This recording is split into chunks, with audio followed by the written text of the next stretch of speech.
चलिएगा, दीजिए, हो गया। चलिए, गुड मॉर्निंग फॉर ऑल।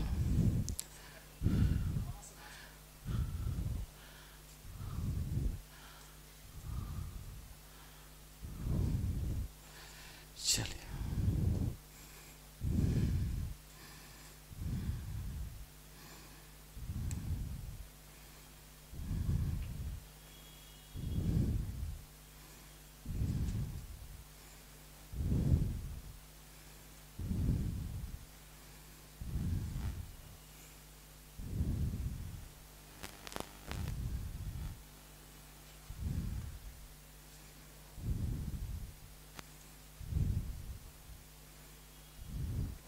चलिए हम लोग कल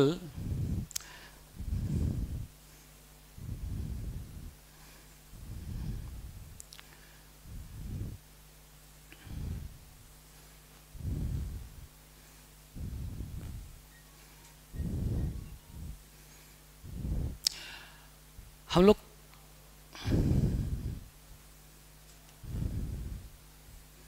हाँ, इतिहास पढ़ने से लाभ हम लोग पढ़ लिए थे। आज हम लोग पढ़ेंगे कि कहानी और इतिहास में क्या अंतर है। आज हम लोग पढ़ेंगे कहानी और इतिहास में क्या अंतर है। What is difference between history and story. आज हम लोग इसी बात पर गौर फरमाएंगे कि इसका क्या अंतर है, इस दोनों में क्या अंतर है। तो कहानी और इतिहास में अंतर, कहानी और इतिहास में अंतर। इसको बंदे कर दीजिए, काहे कि लाइट बड़ी मारता है, इसको दिखाई नहीं पड़ता है।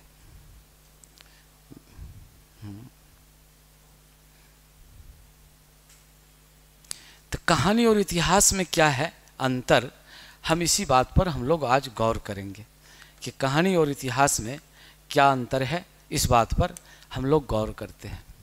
तो आप देखिए, हम बराबर आपसे बच्चों से कहते हैं, आप कहीं भी जाइए, प्लीज़ गो एनीवेयर। यदि आप कहते हैं कि मैं हिस्ट्री पढ़ता हूँ, तो लोग कहते हैं कि साहब हिस्ट्री क्या है, what is history. History is only story, nothing but story. कहानी के अलावा कुछ भी नहीं है। लेकिन being a student of history, हम आपसे ये कहना चाहते हैं कि दोनों दो चीज़ है, दोनों एक चीज़ नहीं है।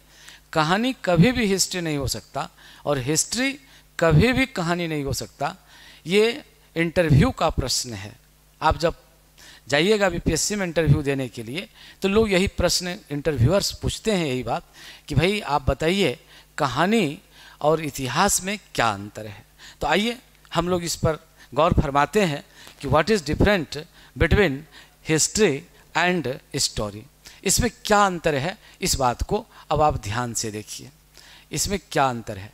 तो हम लोग सबसे पहले क्या लिख देते हैं, हम लोग सबसे पहले लिखते हैं कहानी। ये क्या है, स्टोरी है। ये है स्टोरी। ये स्टोरी हम लोग किसको कहते हैं। तो स्टोरी जब कभी भी होगा, तो इनकी जो मुख्य विशेषता है, तो इसका सबसे बड़ी बात इसकी क्या है, ये झूठा होगा। ये क्या होगा, इट विल बी फेक। ये क्या होगा, ये फेक होगा। ये क्या होगा, ये झूठा होगा। ये झूठा होगा। सेकंड पॉइंट इसका क्या होगा, इसमें कोई निश्चित डेट नहीं होगा। इसमें कोई निश्चित, ये क्या है, ये निश्चित तिथि नहीं होगी। निश्चित तिथि नहीं होगी। ये निश्चित तिथि नहीं होगी। ये निश्चित तिथि नहीं होगी। ये कोई निश्चित तिथि नहीं होगी। और तीसरी बात इसमें क्या है, ये फेक या झूठा होगा। सेकंड पॉइंट, निश्चित तिथि नहीं होगी। और तीसरी बात ये क्या है, इसमें कोई सार तत्व नहीं होगा। कोई सार तत्व, ये क्या है, सार तत्व, ये क्या होगा, ये नहीं होगा। ये नहीं होगा। ये नहीं होगा। जैसे कि आप कहते हैं ना कि कोई दादी माँ की कहानी होती है, तो भाई दादी माँ की कहानी, जैसे कि दादी अपने बच्चों को या नानी अपने बच्चों को कहानी सुनाती है कि भाई एक शेर था, एक राजा था। राजा कहाँ गया, जंगल गया। किसका शिकार करने के लिए गया, शेर का शिकार करने के लिए गया। शेर ने राजा को जंगल में खा गया। रानी इस चीज़ को सुनी, रानी बेहोश हो गई और उनकी मौत हो गई। आपने क्या पाया? कहानी समाप्त हो गई। न तो इसमें कोई डेट है, न तो कोई इसमें सार तत्व है। ये केवल क्या है? मनोरंजन के लिए है। ये झूठी कथा है, ये मन बहलाने के लिए कथा है। इसीलिए इसको क्या कहा जाता है? This is called story. ये क्या कहलाता है? ये स्टोरी कहलाता है। लेकिन यदि हम इसी को किसके अंतर्गत देखेंगे? इतिहास के अंतर्गत देखेंगे, तब हम क्या पाएंगे? इतिहास के अंतर्गत तो हम लोग यहाँ पर क्या देखते हैं? इतिहास के अंतर्गत। तो कहानी आपने समझ लिया। अब हम आपको इतिहास के बारे में ये सुनाते हैं कि इतिहास में रियल में क्या है। तो इतिहास की जो अपनी विशेषता होगी, मेन फीचर ऑफ हिस्ट्री, इसका जो मेन फीचर ये क्या होगा? मेन फीचर ऑफ ये क्या है? ये हिस्ट्री। तो इसका कौन सी बात होगी भाई? मेन फीचर ऑफ हिस्ट्री में कौन सी बात होगी? तो नंबर 1 बात ये होगा, इसमें क्या होगा? एक निश्चित तिथि होगा। इसमें क्या होगा? एक निश्चित तिथि होगा। एक निश्चित तिथि होगा। एक निश्चित ये क्या होगा? एक निश्चित ये क्या होगा? तिथि होगा। यानी ये क्या कहते हैं? A certain date. Second point इसमें हम लोग क्या कहते हैं भाई? तो इसमें क्या होगा? प्रमाण होगा। ये क्या दिया जाएगा? प्रमाण, प्रूफ दिया जाएगा। थर्ड पॉइंट इसमें क्या होगा भाई? तो इतिहास क्या बताता है? तो इतिहास बताता है राजनीतिक जीवन। ये किसके बारे में बतलाता है? राजनीतिक जीवन। ये राजनीतिक जीवन। सामाजिक जीवन, ये किसके बारे में बताता है? ये सामाजिक जीवन। ये किसके बारे में बताता है? ये सामाजिक जीवन। ये किसके बारे में बतलाता है? तो ये कहता है ये आर्थिक जीवन। ये आर्थिक जीवन के बारे में बताता है। ये किसके बारे में बताता है? धार्मिक जीवन के बारे में बताता है। ये किसके बारे में बताता है? धार्मिक जीवन के बारे में बताता है। ये किसके बारे में बताता है? प्रशासन के बारे में बताता है। प्रशासन के बारे में बताता है। ये किसके बारे में बताता है? ये तंत्र के बारे में बताता है। ये किसके बारे में बताता है? कृषि की उत्पत्ति के बारे में बताता है। यानी कहने का मतलब यह हुआ कि इससे हमको बहुत सारी जानकारी मिलती है। यह एक व्यवस्थित जीवन का ये क्या देता है? प्रमाण देता है। आदि मानव से लेकर ये वर्तमान तक के व्यवस्थित जीवन की ये जानकारी प्रदान करता है। यानी निष्कर्ष के तौर पर हम लोग कह सकते हैं, ये निष्कर्ष के तौर पर हम क्या कह सकते हैं? ये निष्कर्ष के तौर पर हम कह सकते हैं कि आदि मानव से लेकर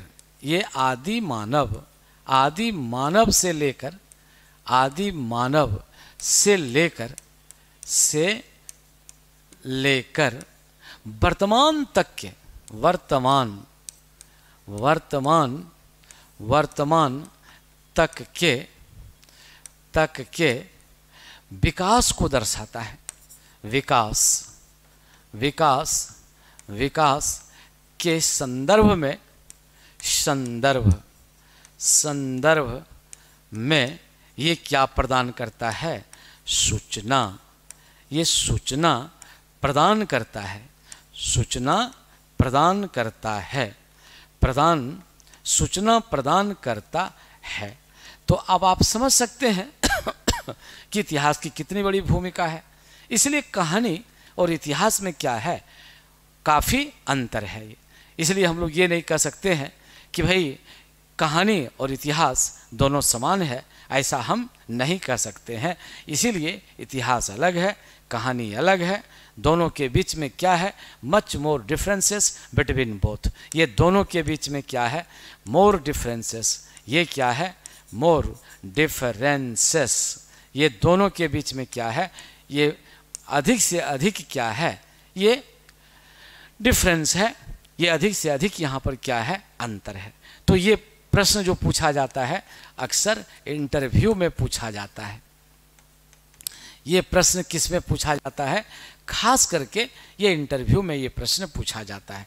तो मैं मानूं कि आपने कहानी और इसके संबंध में आपने क्या किया, आपने समझ लिया।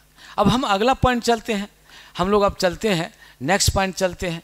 तो नेक्स्ट पॉइंट में हम लोग देखते हैं कि क्या चीज़ आया भाई। तो नेक्स्ट पॉइंट में हम लोग देखते हैं, तो नेक्स्ट पॉइंट में हम लोग यहाँ पर आप देखते हैं अगला पॉइंट, कि अगला पॉइंट अब आपको क्या पढ़ना है, which point you will read. अब देखिएगा ये पृथ्वी की उत्पत्ति। अब यहाँ से आप देखिए, हम बस यही कहने जा रहे हैं कि पृथ्वी की उत्पत्ति कैसे हुई। आप इसी बात को ध्यान से देखिए। अब ये बड़ी कॉमन बात है, very common matter is that, ये बहुत ही कॉमन मैटर है। कि क्या कॉमन मैटर है भाई, इस बात को आप ध्यान से देखिए। हम बोले पहले पृथ्वी आई या मानव आया, तो सबसे पहले पृथ्वी आई, सिंपल सी बात है। पृथ्वी आने पर वहाँ पर किन का जन्म हुआ, जीवों का जन्म हुआ। इसी क्रम में मानव भी जन्मे। जब मानव प्रबुद्ध हुए तभी तो इतिहास लिखा जाएगा, और नहीं तो फिर मानव आएगा ही नहीं, मानव के जन्म होंगे ही नहीं, तो फिर इतिहास लिखाएगा कैसे। इसीलिए यहाँ पर हम लोग सबसे पहले हम पृथ्वी की बात कर लेते हैं। हम आपको ज्योग्राफी यहाँ पढ़ाने नहीं जा रहे हैं, लेकिन ज्योग्राफी से रिलेटेड जो इतिहास है उसके बारे में हम बात करने जा रहे हैं। ज्योग्राफिकल कंसेप्ट इन हिस्ट्री, इसी के संदर्भ में ये हमने पॉइंट यहाँ पर रखा है, इसी पर हमने रखा है ज्योग्राफिकल कंसेप्ट इन हिस्ट्री। इसी पर हमने इस बात को रखा है। ये ज्योग्राफिकल, ये क्या है, ज्योग्राफिकल, ये ज्योग्राफिकल, ये ज्योग्राफिकल, ये है ज्योग्राफिकल सिचुएशन, ज्योग्राफिकल कंसेप्ट, ये ज्योग्राफिकल कंसेप्ट ऑफ हिस्ट्री। ये इसमें क्या इसका योगदान है, इसी बात को हम लोग देखेंगे। यानी इतिहास में भूगोल का क्या अवधारणा है, इसी के संदर्भ में हम आपको समझाने जा रहे हैं। तब देखिए, तब पृथ्वी के संबंध में जब आप ज्योग्राफी पढ़िएगा तो उस समय आप विशेष रूप से समझिएगा, लेकिन यहाँ पर हम थोड़ा सा आपको समझा देते हैं। कहता है कि आखिर ये पृथ्वी की उत्पत्ति कैसे हुई, इस बात को ध्यान से देखिए। मान लेते हैं let that this is the shape of our earth, our beautiful earth. यही ये क्या है, आवर ब्यूटीफुल, ये क्या है, ये ब्यूटीफुल, ये ब्यूटीफुल अर्थ, ये हमारा क्या है, ये ब्यूटीफुल अर्थ है। ये यही ब्यूटीफुल हमारा क्या है, ये अर्थ है, ये ब्यूटीफुल अर्थ है। तो इसके संबंध में कहा गया कि क्या कहा गया, कहा कि भाई देखिए ऐसा था, ये यूनिवर्स में क्या था, ये कुछ डस्ट था, ये क्या था, सम पार्टिकल्स ऑफ डस्ट। कहाँ पर था, तो कहता है इस ब्रह्मांड में कुछ ये क्या था, ये डस्ट था, ये सम पार्टिकल्स ऑफ डस्ट ये था। तो ये जो डस्ट था, ये डस्ट क्या कहलाता था, इस बात को देखिए। तो ये कहता था कि यहाँ पर क्या था, सम पार्टिकल्स ऑफ डस्ट। ये क्या कहता है, some particles, some particles, some particles of dust. ये क्या था, ऑफ डस्ट, ये सम पार्टिकल्स ऑफ डस्ट। यहाँ पर कौन सा चीज़ था भाई, तो कहता है कि सम पार्टिकल्स ऑफ डस्ट। तो ये डस्ट जो था, तो ये कैसा था, तो डस्ट को, धूल को, ये जो धूल है, इस धूल को, इस डस्ट को क्या कर दिया गया, ये दो भागों में इसको बांटा। और ये जो सिद्धांत दिया, जो सिद्धांत हम अभी आप बात कर रहे हैं, ये थ्योरी क्या कहलाता है, बिग बैंग थ्योरी। ये क्या कहलाता है, बिग बैंग। ये क्या कहलाता है, ये बिग बैंग, ये थ्योरी कहलाता है। और इसके जो प्रतिपादक थे, ये जो बिग बैंग थ्योरी के जो प्रतिपादक थे, बिग बैंग थ्योरी, ये जो बिग बैंग, ये बिग बैंग, ये थ्योरी, ये थ्योरी के प्रतिपादक, ये प्रतिपादक, ये कौन थे, ये लेमेंटर थे। ये क्या थे, लेमेंटर। ये बिग बैंग थ्योरी के प्रतिपादक ये लेमेंटर थे। वही इन्होंने कहा कि पृथ्वी की उत्पत्ति के संबंध में अपना विचार रखा क्या विचार रखा पृथ्वी की उत्पत्ति के संबंध में, सो सुनिए। इनका कहना यही था कि ब्रह्मांड में कि क्या है, ये धूल है, और ये जो धूल है, ये धूल क्या है, ये सेलेस्टियल डस्ट, आकाशीय धूल, इसी को हम लोग क्या कहते हैं, आकाशीय धूल। यही ये क्या कहलाता है, आकाशीय ये धूल कहलाता है। ये क्या कहलाता है, आकाशीय धूल। तो ये चीज़ मैंने आपको अभी दिखाया कि भाई यहाँ पर क्या है, कुछ डस्ट है, तो इस डस्ट को क्या कहा गया, इस डस्ट को कहा गया आकाशीय धूल। किसने कहा, ये लेमेंटर ने कहा, जॉर्ज लेमेंटर ने कहा कि भाई ये क्या है, ये आकाशीय धूल है। इसको क्या कहा, आकाशीय धूल। आकाशीय, ये है आकाशीय धूल, इसी को इन्होंने कहा आकाशीय धूल, सेलेस्टियल डस्ट। ये जो धूल है, इसी धूल को इन्होंने क्या नाम दिया, आकाशीय धूल, सेलेस्टियल डस्ट। तो इससे पूछा गया कि भाई ये सेलेस्टियल डस्ट आया कहाँ से, ये जो आकाशीय धूल की बात आप करते हैं, ये केम फ्रॉम वेयर। इन्होंने कहा कि हम नहीं जानते हैं, I can't say this celestial dust came from where, हम इसको व्याख्या नहीं कर सकते, लेकिन इतना हम जरूर जानते हैं कि यहाँ पर क्या था, सेलेस्टियल डस्ट था। तो कहा ठीक है, तो कैसा था भाई, तो क्या हुआ इससे, तो कहा कि देखिए ये दो पार्ट में बटा हुआ था, इसको हम लोग दो पार्ट में बांट देते हैं। एक स्मॉल पार्ट्स, ये किस में बांट दिए भाई, एक स्मॉल पार्ट्स, ये किस में बांट दिए, स्मॉल पार्ट्स, और दूसरा किस में इसको हम बांट दिए, ये small dust, small particles of dust, इसको हम लोग किस में बांट दिए भाई, इस डस्ट को हम लोगों ने किस में बांट दिया, ये डस्ट को हम लोगों ने, इस धूल को इसने क्या कर दिया, इसको दो भागों में बांट दिया। तो ये दो भागों में क्या बांट दिया, तो इसमें लिखा small particles of, small particles, ये small particles of dust, small particles of dust. इसका मतलब ये हुआ धूल के छोटे छोटे कण, धूल के, ये धूल के छोटे कण, ये धूल के छोटे कण, इसका छोटे कण। और दूसरा में क्या बांट दिया, बिग पार्टिकल्स ऑफ, ये क्या बांट दिया, बिग पार्टिकल्स, ये है बिग पार्टिकल्स ऑफ डस्ट, ये बिग पार्टिकल्स ऑफ डस्ट। यानी धूल के बड़े कण, बड़े धूल कण, ये क्या कर दिया, ये बड़े धूल कण, ये बड़े धूल कण, ये इसको इसमें क्या कर दिया, ये बड़े धूल कण और ये छोटे धूल कण में इसको बांट दिया। अच्छा, फिजिक्स के नियम के अनुसार आप देखिए, हम यदि फिजिक्स के नियम के अनुसार देखें तो ये जो पार्टिकल्स है, ये जो पार्टिकल्स है, ये जो छोटे छोटे पार्टिकल्स हैं, अब कुछ पार्टिकल्स क्या हैं, ये बड़े हैं, अब कुछ क्या है, ये बड़े हैं, तो कुछ छोटे पार्टिकल्स हैं। तो जो बड़ा पार्टिकल्स है इसमें अधिक गुरुत्वाकर्षण शक्ति होगा कि नहीं होगा, तो बोलता है कि होगा। तो यहाँ पर क्या देखा गया कि जो छोटे कण थे वो बड़े कण की तरफ आकर्षित होने लगे। यहाँ छोटे कण, फिजिक्स के लॉ के अनुसार छोटे कण बड़े कण के तरफ, बड़े कण के तरफ ये क्या होने लगे, आकर्षित होने लगे।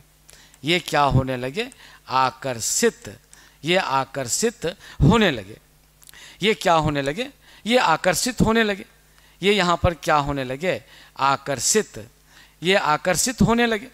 तो जब ये आकर्षित हुआ तब अब क्या होगा, अब यहाँ पर देखिए ये बड़ा कण है, तो इसके इर्द गिर्द ये छोटे छोटे कण यहाँ पर क्या होने लगेगा, यहाँ पर ये घिरने लगेगा।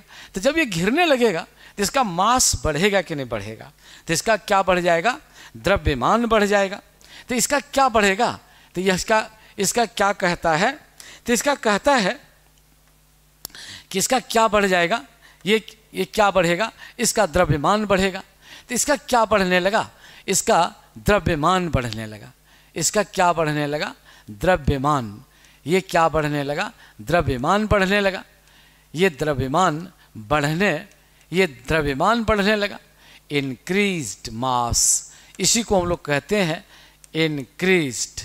ये क्या हुआ, इंक्रीज्ड मास। इसका क्या बढ़ गया, द्रव्यमान बढ़ गया। और जब द्रव्यमान बढ़ेगा तो आप ही बताइए इसका घनत्व बढ़ेगा कि नहीं बढ़ेगा? तो यहाँ पर क्या हुआ? इंक्रीज्ड। ये क्या हो गया? Increased, increased density. ये क्या हो गया? कहता है इंक्रीज्ड ये डेंसिटी। तो इसका क्या बढ़ गया? ये डेंसिटी बढ़ गया, इंक्रीज्ड डेंसिटी। ये इसका क्या बढ़ गया? ये बढ़ गया इंक्रीज्ड डेंसिटी। ये इंक्रीज्ड डेंसिटी, ये इसका क्या बढ़ गया? Increased density. इसका डेंसिटी बढ़ गया। इसका क्या बढ़ गया? इसका घनत्व बढ़ गया। इसका घनत्व ये क्या हुआ? ये बढ़ गया। इसका घनत्व बढ़ गया। इसका क्या बढ़ गया? इसका घनत्व बढ़ गया। इसका घनत्व बढ़ गया। इसका क्या बढ़ गया? ये घनत्व बढ़ गया। और जब ये घनत्व बढ़ेगा तो स्वाभाविक बात है ये विस्फोट होगा कि नहीं होगा? तो इसके कारण से क्या हो गया? ये इस कारण क्या हो गया? ये विस्फोट हो गया। और जब यह विस्फोट हुआ तो ये ब्रोकन, ये क्या हुआ? ये टूट गया।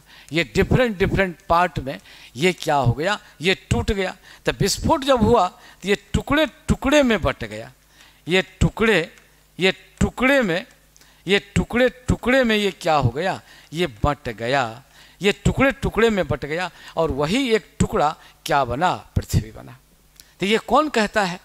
ये कहता है लेवेंटर कहता है, जॉर्ज लेवेंटर। किस सिद्धांत के अंतर्गत कहता है? ये सिद्धांत के अंतर्गत बिग बैंग थ्योरी के अंतर्गत कहता है कि इसी प्रकार से पृथ्वी का, हमारे पृथ्वी का क्या हुआ? निर्माण हुआ।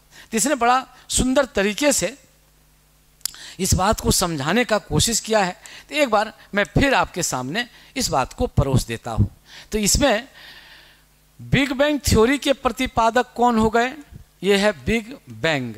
ये बिग बैंग थ्योरी के ये जो प्रतिपादक हुए ये कौन हो गए भाई? तो जो बिग बैंग थ्योरी के प्रतिपादक हुए ये बिग बैंग, ये बिग बैंग सिद्धांत, ये बिग बैंग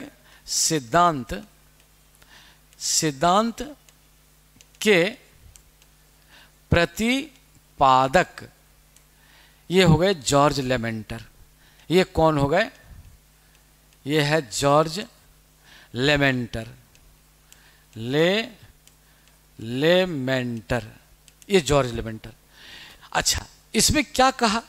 तो कहा कि भाई आकाशीय धूल था। यहाँ पर इसने क्या बताया भाई? इसने कहा आकाशीय।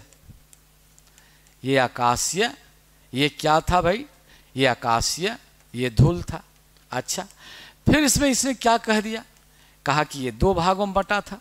इसमें छोटे कण वाले थे, छोटे कण, और दूसरा क्या था? बड़े कण थे। ये बड़े कण, ये बड़े कण। फिर इसने क्या कहा कि बड़े कण में गुरुत्वाकर्षण शक्ति अधिक थी। ये क्या थी भाई? ये अधिक थी। इस कारण ये क्या हुआ? छोटे कण इसमें आकर के जुटने लगा, आकर्षित होने लगा। छोटे कण इसमें ये क्या होने लगा? आकर्षित होने लगा। ये क्या होने लगा? ये आकर्षित होने लगा। ये आकर्षित होने लगा। जब ये आकर्षित होने लगा तो इस अवस्था में क्या हुआ? इसका द्रव्यमान में वृद्धि हुआ। इसके किस में वृद्धि हो गया? द्रव्यमान में ये क्या हुआ? द्रव्यमान में ये वृद्धि हुई। और जब ये द्रव्यमान में वृद्धि हुआ तब ये क्या हुआ? इनके घनत्व में वृद्धि हो गया। ये घनत्व में ये वृद्धि हुई। और जब घनत्व में वृद्धि हुई तब ये क्या हो गया? तो कहता है क्या कहते हैं? प्रेशर। ये क्या बढ़ गया? दबाव बढ़ा। ये क्या बढ़ गया? दबाव।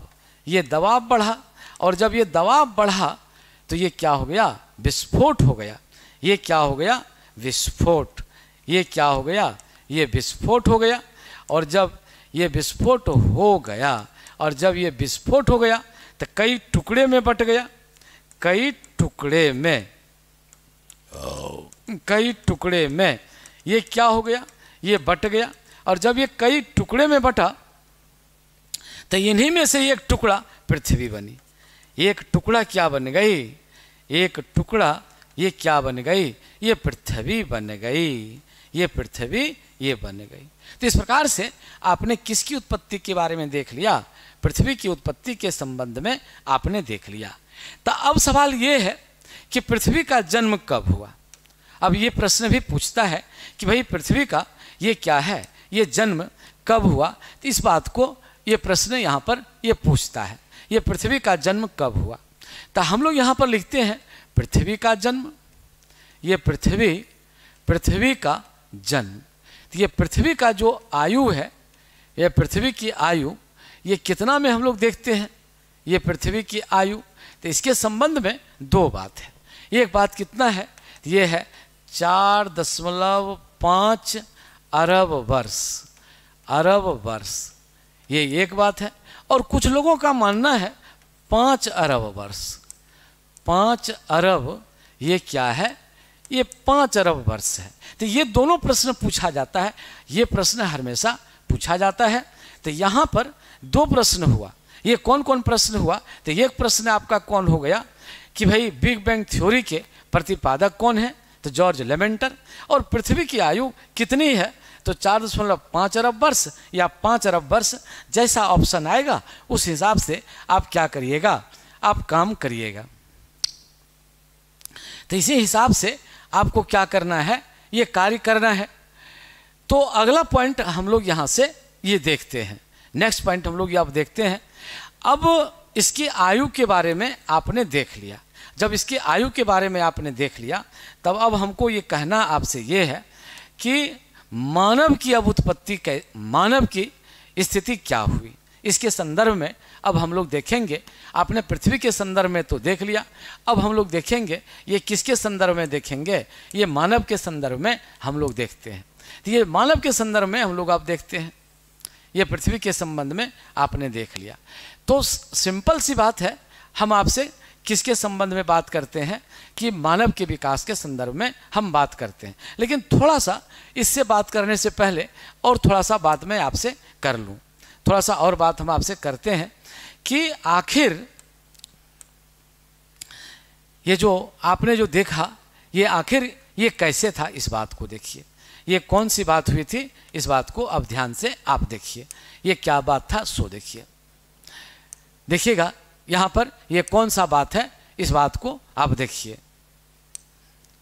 ये कौन सा बात है, इस बात को आप देखिए।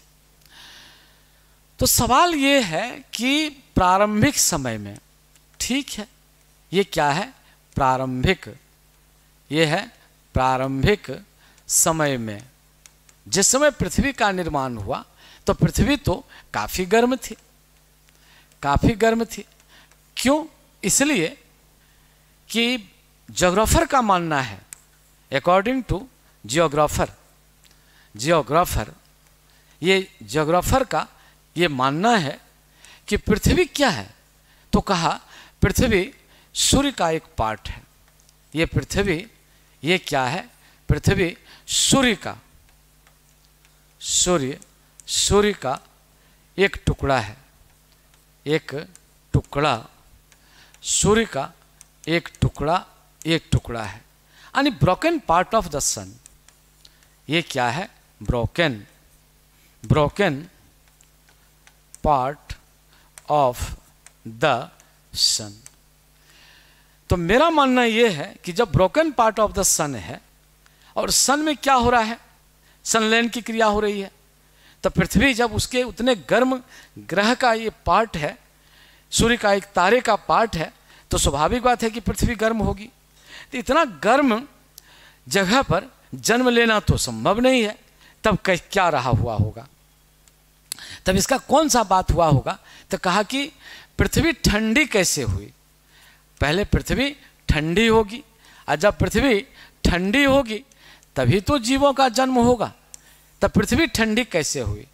तब पृथ्वी के ठंडी होने के लिए दो बात कहा गया। एक नंबर 1 बात क्या कहा गया कि जैसे ये टुकड़ा है, तो स्वाभाविक बात है ये पिघला हुआ पदार्थ है, ये मेल्टेड है, तो ये क्या होने लगा? ये फैलने लगा। ये कौन फैलने लगा? ये पृथ्वी। ये क्या होने लगा? ये पृथ्वी चूँकि ये क्या है, ये गर्म पदार्थ से बनी हुई है, तो स्वाभाविक बात है ये पृथ्वी क्या होने लगी, ये पिघलने लगी। उस समय की बात कर रहे हैं हम, किसके समय की बात कर रहे हैं, एकदम पिघलने लगी। ये क्या होने लगा, ये पिघलने लगी। और जब ये पिघलने लगा तो इसका क्या बढ़ने लगा, इसका आकार बढ़ने लगा। और जैसे जैसे इसका आकार बढ़ेगा इसके आयतन में वृद्धि होगी। आयतन, ये आयतन में इसमें क्या होने लगी, ये वृद्धि होने लगी। तो जब आयतन में ये वृद्धि होने लगी तो स्वाभाविक बात है कि इसका क्षेत्रफल बढ़ गया। तो यहाँ प्रति इकाई, यहाँ पर क्या हो जाएगा, ये प्रति इकाई ऊर्जा दर में कमी आएगी या नहीं आएगी। प्रति इकाई ऊर्जा दर में ये क्या आने लगेगा, ये कमी आने लगेगा। कहने का मतलब ऊर्जा का ये क्या होगा, ये ऊर्जा का ह्रास होगा। ये ऊर्जा का क्या होगा, ह्रास होगा। और जब ऊर्जा का ह्रास होगा तो पृथ्वी हमारी क्या हो जाएगी, ये ठंडी हो जाएगी। तो ये कारण तो ये है कि भाई इस प्रकार से ये फैलते चला गया, और जब ये फैलते चला गया तो स्वाभाविक बात है कि ये ठंडी पड़ जाएगी। तो इसी प्रकार से ये कंसेप्ट ये है। जैसे कि कभी कभी आप क्या करते हैं, कोई गर्म चीज़ खाते हैं, मान ले जाए आप खिचड़ी खा रहे हैं, सपोज दैट आप खिचड़ी खाते हैं। तो भाई जब खिचड़ी क्या रहती है, ये खिचड़ी ये क्या रहती है, ये खिचड़ी क्या रहती है, काफ़ी गर्म रहती है। आपको यदि खिचड़ी कटोरे में खाने दे दिया जाए तो बोलिए आप जल्दी इसको खा पाइएगा, आप जल्दी तो इसको नहीं खा पाइएगा। क्यों भाई, खिचड़ी क्या है, काफ़ी गर्म है। इसीलिए आप देखिएगा अपने घर में भी माँ अपने बच्चों को खिचड़ी खाने के लिए किस में देती है, थाली में। वो थाली में इसलिए देती है कि भाई ये खिचड़ी का क्या होगा, इसमें दे दिया, जिसका आयतन बढ़ जाएगा। और जैसे ही आयतन बढ़ेगा तो खिचड़ी ठंडी हो जाएगी, आसानी से उसको हम लोग क्या करेंगे, खा जाएंगे। तो ये बात बड़ा यहाँ पर परफेक्ट रूप से दिखाया गया। कहने का मतलब जब गर्म पदार्थ पिघलता है और पिघलने से उनके आयतन में वृद्धि होती है तो प्रति इकाई ऊर्जा दर उसमें क्या होने लगता है, ह्रास होने लगता है। और जब ह्रास होता है तो धीरे धीरे ये क्या होता है, ठंडी हो जाती है। यही क्रिया किसके साथ हुई, पृथ्वी के साथ हुई। और सेकंड बात यहाँ पर कहता है, जो सेकंड बात यहाँ फिजिक्स के नियम के अनुसार, ये सेकंड बात यहाँ पर क्या कहता है, ये कौन सी बात कहता है सेकंड बात, कि पृथ्वी में क्या हुआ, भौमिक प्रक्रिया हुआ। इसमें क्या हुआ, ये पृथ्वी है, इसमें कौन विकिरण निकलना शुरू हुआ, ये जो निकलना शुरू हुआ इसको हम लोग कहते हैं भौमिक विकिरण। ये क्या निकलना शुरू हुआ, ये भौमिक, ये है भौमिक, ये विकिरण। ये क्या है, ये भौमिक, ये विकिरण। इसी को हम लोग कहते हैं अर्थ रेडिएशन। यही क्या कहलाता है, अर्थ, ये अर्थ रेडिएशन। ये क्या कहलाता है, अर्थ रेडिएशन। तो ये अर्थ रेडिएशन भौमिक विकिरण के कारण भी पृथ्वी क्या हो गई, ठंडी हो गई। तो ये कौन कहता है, तो ये किरचॉफ लॉ के अनुसार भी है। ये कौन लॉ के अनुसार है, किरचॉफ लॉ, किरचॉफ लॉ। तो किरचॉफ लॉ यही कहता है कि जो वस्तु ऊष्मा का जितना अच्छा अवशोषक है उतना अच्छा वो क्या है, उत्सर्जक है। तो ये जो भौमिक विकिरण के कारण भी पृथ्वी क्या हो गई, ठंडी हो गई। तो जब पृथ्वी ठंडी हुई तब ये जीवों के अनुकूल बन गई। और जब ये जीवों के अनुकूल बनी तो स्वाभाविक बात है इसमें जीव का क्या होगा, ये जन्म होगा। ये किसके अनुकूल बन गई, ये जीवों के अनुकूल बन गई। और जब ये जीवों के अनुकूल बन गई तो यहाँ पर इसका क्या हो जाएगा, ये जीवों के अनुकूल बन गई तो अब पृथ्वी यहाँ पर क्या हो जाएगी, जीवों से भर जाएगी। तो यहाँ पर ठंडा होने का, पृथ्वी के ठंडा होने का ये दो कारण।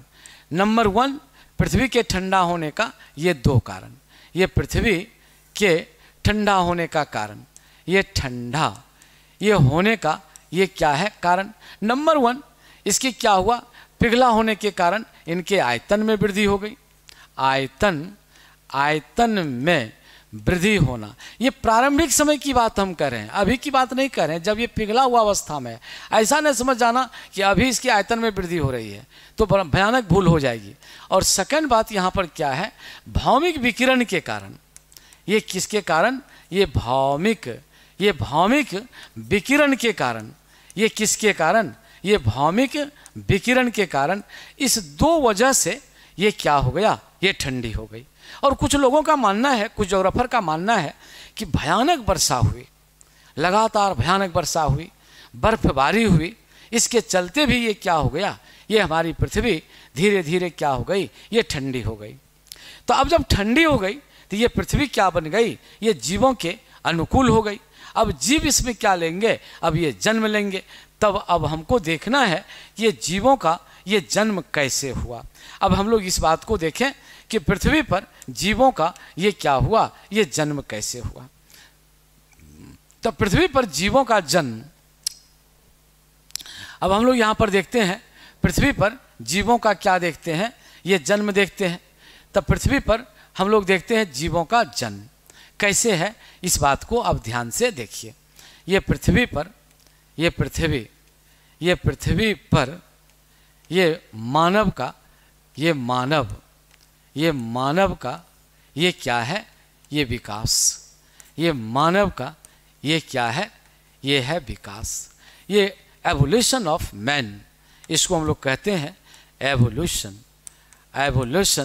ऑफ मैन, ऑफ ये क्या है, मैन ऑन द अर्थ। ये अर्थ पर इनका कैसे ये विकास हुआ, इसी बात को ध्यान से आप देखिए। इसका अब हम लोग इसको क्या करते हैं, ये ध्यान से हम लोग देखते हैं। तो कहता है ज्योग्राफर के अनुसार, ये कहता है, क्या कहता है भाई, ये जो ज्योग्राफर हैं, ये जो ज्योग्राफर हैं, ये ज्योग्राफर क्या कहते हैं। तो ज्योग्राफर का कहना यही है कि आज से 3 करोड़ वर्ष पूर्व, ये कितना, आज से 3 करोड़ वर्ष, ये आज से 3 करोड़ वर्ष पूर्व, कितना करोड़ वर्ष पूर्व, कहता है 3 करोड़ वर्ष पूर्व। कहाँ के जंगल में, कहता है अफ्रीका के सघन जंगल में। कहाँ पर कहता है भाई, अफ्रीका के सघन जंगल में। तो अफ्रीका का पोजीशन कहाँ पर है, हम आपको दिखा दें। ये अफ्रीका का जो पोजीशन है वो कहाँ पर पड़ जाता है, अफ्रीका का पोजीशन यही मान लेते हैं, ये अफ्रीका है आपका। और यहीं से आपका क्या चल रहा है, इक्वेटर, ये है विषुवत रेखा, यही ये क्या है, इक्वेटर, ये है इक्वेटर। ये क्या है, विषुवत रेखा है, ये है विषुवत रेखा। कितने डिग्री पर है, ये 0 डिग्री पर है। ये पृथ्वी के बीचों बीच ये क्या किया है, क्रॉस किया है। ये बीचों बीच ये क्या किया है, ये क्रॉस किया है, ये क्रॉस किया है। तो यदि इसकी विशेषता क्या है कि यदि ये बीचों बीच क्रॉस करती है तो इसकी क्या विशेषता हो सकती है। तो इसकी विशेषता के बारे में आप ध्यान से देखिए।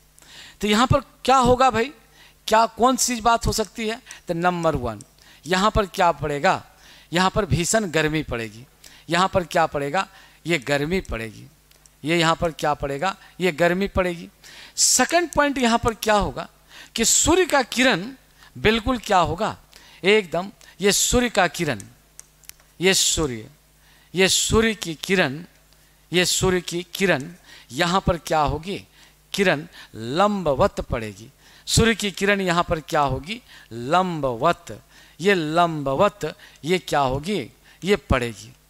सूर्य की किरण लंबवत पड़ेगी। तो जब सूर्य की किरण लंबवत पड़ेगी तो स्वाभाविक बात है, very natural matter is that यहाँ गर्मी पड़ेगा, राइट। और जब ये गर्मी पड़ेगी तो यहाँ पर क्या होगा, थर्ड पॉइंट में क्या होगा, तो थर्ड पॉइंट में यहाँ पर क्या होगा, अत्यधिक वर्षा होगी। ये क्या होगी, अत्यधिक, ये अत्यधिक यहाँ पर क्या होगी, ये वर्षा होगी।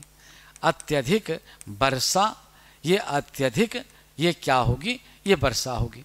और जब अत्यधिक वर्षा होगी तो चौथा बात हम लोग यहाँ पर देखें, अनावश्यक वनस्पति का जन्म होगा। ये क्या होगा, अनावश्यक वनस्पति, अनावश्यक वनस्पति का जन्म होगा। अनावश्यक वनस्पति, ये वनस्पति का ये क्या होगा, ये जन्म होगा। ये जन्म होगा। तो स्वाभाविक बात है, जब अनावश्यक वनस्पति का जन्म होगा तो यहाँ पर क्या हो जाएगा, डेंस फॉरेस्ट हो जाएगा, सघन जंगल हो जाएगा। ये क्या होगा? सघन जंगल। ये क्या होगा? ये सघन, ये जंगल होगा। अब जब ये सघन जंगल होगा तो पांचवी बात, छठी बात यहाँ पर क्या हो जाएगा? जब ये सघन जंगल होगा तो छठी बात यहाँ पर क्या करते हैं कि लगातार जब मॉइस्चर होगा, वर्षा जब होगी लगातार, तो यहाँ पर जीवों की उत्पत्ति शुरू हो जाएगी। कैसा जीव होगा? Unwanted creature. यहाँ पर अनावश्यक अत्यधिक संख्या में यहाँ जीवों का जन्म शुरू हो जाएगा। यानी यहाँ पर क्या पाया जाएगा? जैविक विविधता पाई जाएगी। यहाँ पर क्या पाई जाएगी? जैविक विविधता। यहाँ पर क्या पाई जाएगी? ये जैविक विविधता पाई जाएगी। ये जैविक विविधता ये क्या होगी? ये पाई जाएगी। ये जैविक विविधता पाई जाएगी। और जब ये जैविक विविधता पाई जाएगी तो स्वाभाविक बात है यहाँ पर कौन सा बात हो जाएगा कि जीवों को जीने के लिए, जीवों को जीने के लिए, जीवों को जीने के लिए, ये जीने के लिए, इन जीने के लिए क्या करना होगा? मशक्कत। ये क्या करना होगा? मशक्कत करनी होगी, करनी होगी। तो कहिए क्यों करनी होगी? तो इसलिए करनी होगी कि एक ही साथ दोनों रहेगा। एक ही जंगल में क्या रहेगा?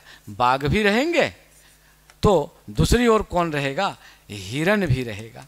अब आप ही सोचिए, एक ही जंगल में बाघ रहे और एक ही जंगल में हिरण रहे, तो हिरण को अपना प्राण बचाने के लिए कितना मशक्कत करना पड़ेगा। तो ये जो स्थिति, जो सिचुएशन हुआ, तो इसी सिचुएशन के संदर्भ में हम आपको बताने जा रहे हैं कि मानव का विकास कैसे हुआ। How man, evolution of man, कैसे मानव का विकास हुआ, इस बात के संदर्भ में हम आपसे बात करने जा रहे हैं। तो वही हम आपसे लिख रहे थे कि देखिए, ये जो मानव का जो विकास की बात जो हम लोग कर रहे हैं, ये मानव के विकास की बात, तो ये कैसे हुआ, इस बात को अब आप यहाँ ध्यान से देखिए। ये मानव का विकास कैसे हुआ, इस बात को देखिए। तो वही यहाँ पर कहता है, इतिहासकार का, ज्योग्राफर का कहना है। ये किसका कहना है? ये ज्योग्राफर। ये किसका कहना है? ये ज्योग्राफर का कहना है। कहता है अफ्रीका के उष्ण कटिबंधीय जंगल में, ये क्या लिखते हैं? ये लिखते हैं अफ्रीका के उष्ण कटिबंधीय जंगल में, उष्ण कटिबंधीय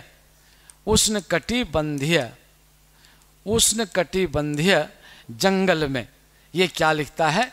उष्ण कटिबंधीय जंगल में किसका उदय हुआ? महाकपि वर्ग का उदय हुआ। ये किसका उदय हुआ?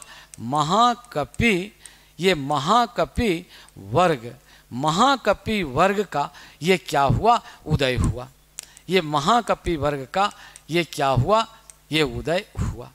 तो महाकपि वर्ग मतलब यहाँ पर क्या है? यही है प्राइमेट्स। यही है प्राइमेट्स। इसी का उदय हुआ। और ये कहाँ रहने लगे? ये सघन जंगल में रहने लगे। ये जो महाकपि वर्ग है, ये कहाँ रहने लगे? सघन जंगल में। तो ये सघन जंगल है। ये कहाँ रहने लगे? ये सघन जंगल है। और यहीं पर ये महाकपि वर्ग ये रहने लगे। यहीं पर कौन रहने लगे? महाकपि वर्ग। यहीं पर महाकपि वर्ग यहाँ पर क्या रहने लगे? निवास करने लगे। चलिए, जब महाकपि मतलब क्या? कपि का मतलब होता है बंदर। इसका मतलब होता है बंदर। ये बंदर यहाँ पर ये रहने लगे। जब ये बंदर रहने लगा तो कालांतर में ये क्या हुआ? इसको छोड़ने लगा। किसको छोड़ने लगा? जंगल को छोड़ने लगा। तो अब सवाल है कि महाकपि वर्ग, ये जो महाकपि वर्ग है, महाकपि वर्ग, कपि वर्ग आखिर जंगल क्यों छोड़ने लगा? ये जंगल क्यों छोड़ने लगा? ये क्यों छोड़ने लगा? इसका तो कुछ कारण तो होगा। हम बोले कोई भी व्यक्ति अपना घर क्यों छोड़ेगा? तो भाई घर तो वो छोड़ नहीं सकता है। तो घर जब वो छोड़ने लगा, इसका मतलब है कि क्या कारण हो सकता है? What may be the cause? क्यों वो जंगल, क्यों वो घर छोड़ेगा? इसका कुछ कारण है। तो इसका संभावित कारण है। इसका जो पॉसिबल कॉज है, ये पॉसिबल कॉज में इसका क्या दिया गया है, इस बात को देखिए। तो ये पुरातत्वविदों का मानना है किसका मानना है? पुरातत्वविदों का ये क्या करना है, ये मानना है। ये पुरातत्वविदों का ये क्या करना है, ये इसका मानना है। ये पुरातत्वविदों का ये मानना है। तो क्या मानना है पुरातत्वविदों का? ये मानना क्या है? तो यहाँ पर देखिए क्या कहते हैं ये। तो ये जो पुरातत्वविद है, पुरातत्वविद, ये जो पुरातत्वविद है, तो इनका कहना है कि महाकपि वर्ग ने जो जंगल है वो निम्नलिखित कारणों से छोड़ा होगा। तो कौन कौन कारण से छोड़ा होगा? तो हो सकता है कि नंबर 1 कि महाकपि वर्ग की जनसंख्या बढ़ गई होगी। ये नंबर 1 ये क्या है?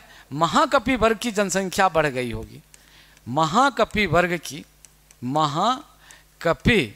महाकपि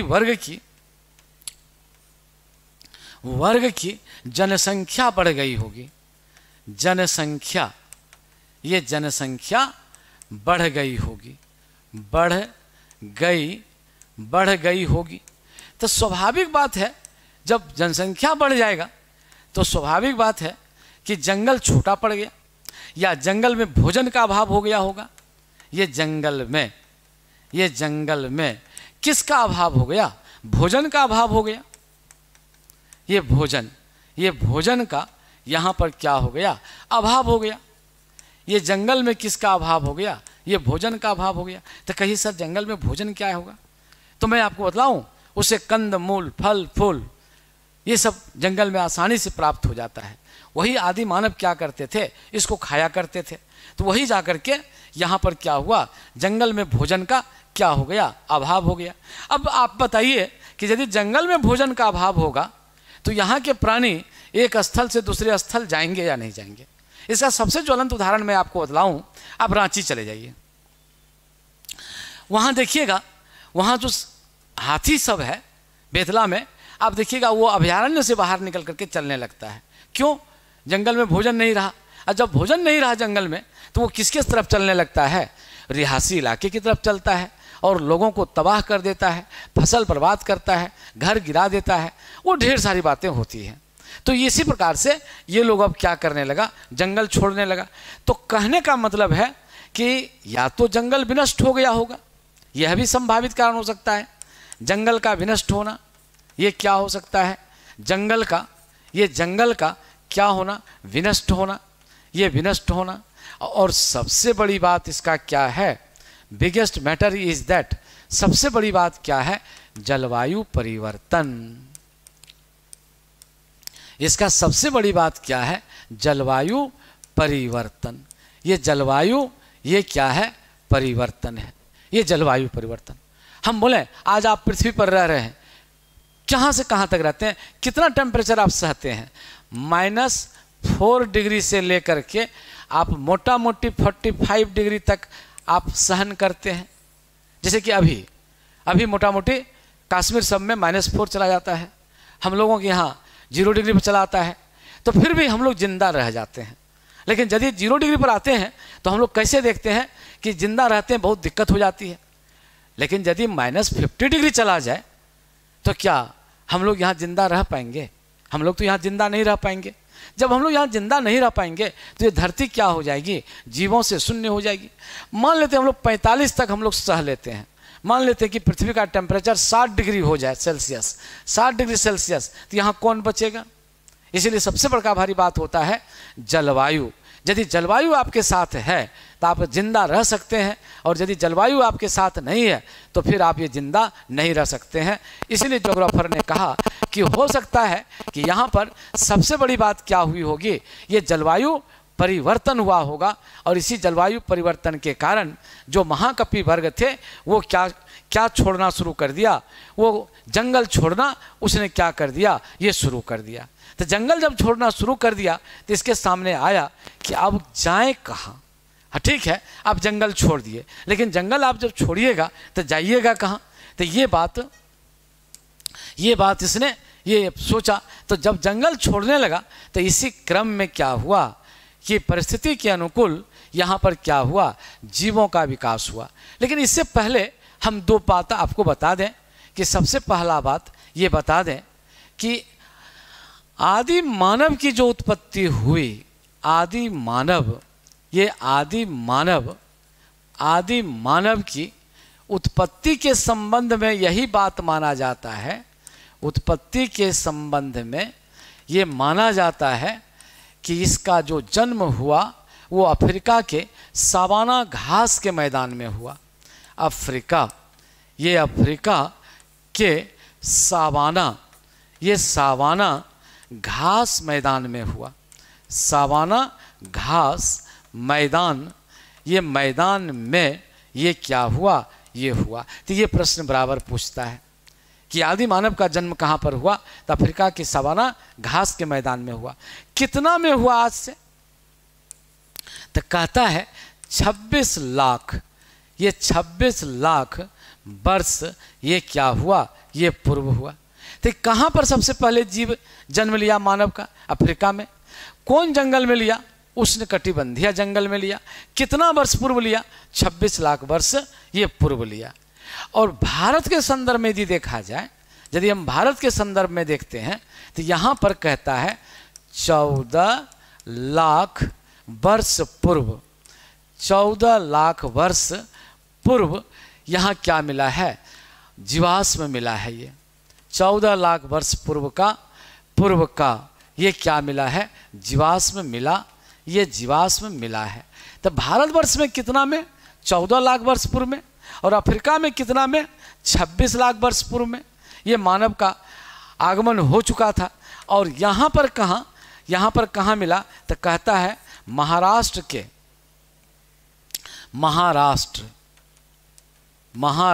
के बोरी नामक स्थल से ये प्राप्त हुआ है। बोरी नामक स्थल से ये क्या प्राप्त हुआ है, बोरी नामक स्थल से ये क्या है, जीवाश्म मिला है। ये बोरी नामक स्थल से ये जीवाश्म मिला है। तो ये दो प्रश्न बराबर हो गया। तो मैं एक बार फिर ये प्रश्न को लिख दूं। तो सबसे पहला बात, जो मानव का जो विकास हुआ, ये मानव का जन्म, ये मानव का ये क्या हुआ, ये जन्म। तो ये कहाँ पर हुआ, 26 लाख वर्ष पूर्व, 26 लाख वर्ष पूर्व। कहाँ हुआ, अफ्रीका के सघन जंगल में। अफ्रीका के सावाना घास के मैदान में। सावाना घास, ये घास के मैदान में, ये एक बात। और सेकंड बात हम लोग यहाँ पर देखें, तो सेकंड बात हम लोग यहाँ क्या देखते हैं, तो भारत के संदर्भ में हम लोग देखें। यस, भारत के संदर्भ में तो ये हुआ 14 लाख वर्ष पूर्व।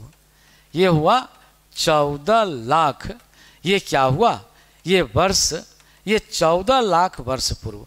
कहाँ पर हुआ, तो कौन स्थल पर, तो महाराष्ट्र के, यस महाराष्ट्र, ये महाराष्ट्र के बोरी नामक स्थल पर हुआ।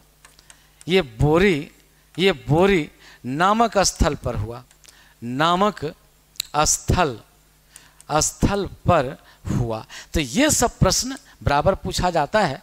तो हमने ये क्लियर कट आपसे कह दिया कि कब, 26 लाख वर्ष पूर्व।